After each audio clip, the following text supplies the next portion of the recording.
The first bomb struck as Fox News reporter Benjamin Hall and his crew returned from a day's reporting on Russian attack in the city of Horenka, outside of Kiev. A few seconds later, the second bomb landed just next to the car.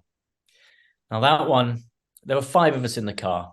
Pierre, myself, and Sasha in the back seat, and 2 Ukrainians who were driving. And the second one blacked me out. The blast from that 2022 attack knocked Hall unconscious. A vision of his family spurred him to get out of the vehicle. My daughter, my little 8-year-old daughter, right in front of my eyes came to me and said, "Daddy, Daddy," she said, "you've got to get out of the car." Badly injured, Hall pulled himself free. He survived, but cameraman Pierre Sarweski and Oleksandra Kurshinova, a Ukrainian reporter assisting the team, lost their lives. With serious burns and injuries, including the loss of a leg, Hall underwent multiple surgeries. The experience, he says, serves to remind journalists and audiences of the risks media take to report the news.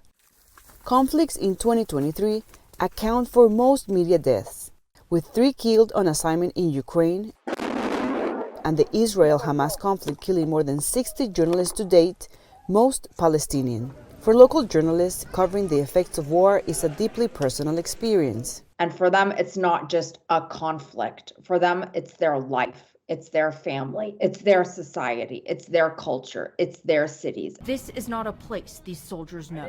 Damon, who covered conflict in Syria and Iraq, says journalists are also at risk of being targeted deliberately.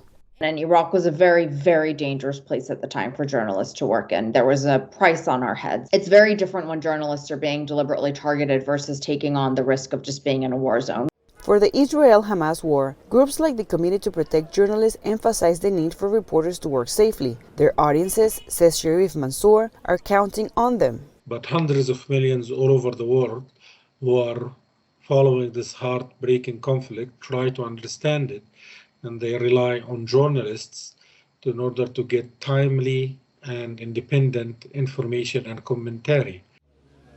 Hall and Damon agree that a free press is the main way for people to make informed decisions.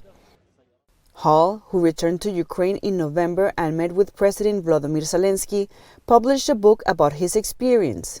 It serves not only to tell his story but to pay tribute to colleagues and friends lost along the way. And Damon founded the charity Inara, which provides medical and mental health services for children in war zones. With no end in sight to either conflict, media advocates are pushing for all sides to ensure journalist safety. Cristina Caicedo, Smit, VOA News.